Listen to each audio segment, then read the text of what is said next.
ஹஹ Shankar Jai Jaishankar subscribe பண்ணுங்க. ஸ்ரீ மகாபெரிவா திருவடிகள் சரணம். அனைவருக்கும் புத்தாண்டு நல்வாழ்த்துக்கள். இந்த 2024 புத்தாண்டு தினம் அன்னைக்கு பண்ண வேண்டிய வழிபாடுகள் எல்லாமே நீங்கள் பண்ணியிருப்பீங்க. அதோடு கூட மறுநாள் ஜனவரி 2ஆம் தேதி தேய்பிறை சஷ்டிங்க. இந்த வருடத்தினுடைய முதல் சஷ்டி.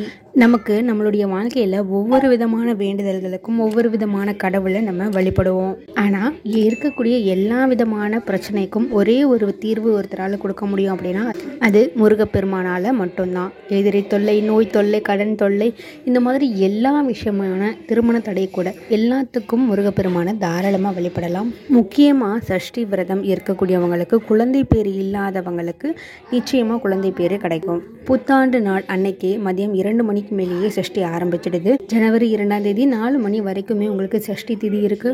இந்த தேய்பிறை சஷ்டி அன்னைக்கு நீங்க முருகப்பெருமான வழிபடும் பொழுது உங்களுடைய எப்பேற்பட்ட கஷ்டமா இருந்தாலும் அது தேஞ்சு போயிடுங்க. உங்க வீட்டில் முருகன் படம் இருக்கு அப்படின்னா அந்த முருகன் படத்துக்கு முன்னாடி ஒரு நெய் விளக்கு நீங்க ஏற்றலாம். நெய்வேத்தியம் ஏதாவது வச்சுட்டு ஒரே ஒரு கிண்ணத்துல, அது கண்ணாடி கிண்ணமா இருக்கலாம், அப்படி இல்லைன்னா எவர் சில்வர் பாத்திரமா இருக்கலாம், சின்னதாக ஒரு பவுல் மாதிரி எடுத்து அது நிறைய தண்ணீர் விட்டுட்டு அதில் சிகப்பு நிற பூக்கள் ஏதாவது இருந்துச்சு அப்படின்னா அது செவ்வரளி பூவாக இருக்கலாம் அல்லது செம்பருத்தி பூவாக இருக்கலாம். இந்த 2 பூக்களில் ஏதோ ஒரு பூவை நீங்கள் அந்த தண்ணீரில் போடுங்க.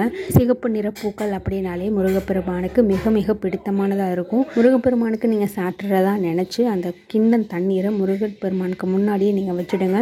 ஒரு நாள் முழுக்க அது அப்படியே இருக்கட்டும். மறுநாள் நீங்கள் எடுத்து பூவை கால்படாத இடத்துலையும் தண்ணீரையும் ஊற்றிடலாம். இந்த சஷ்டிக்கு நீங்கள் செஞ்சு பாருங்கள். இதை நிச்சயமாக அடுத்த சஷ்டிக்குள்ளேயே உங்களுக்கு நீங்கள் நினச்ச வேண்டின காரியம் நடக்கிறதுக்கு உண்டான ஒரு அமைப்பு ஏற்பட்டே தீரும். ஹர ஹர சங்கர ஜெய ஜெய சங்கர.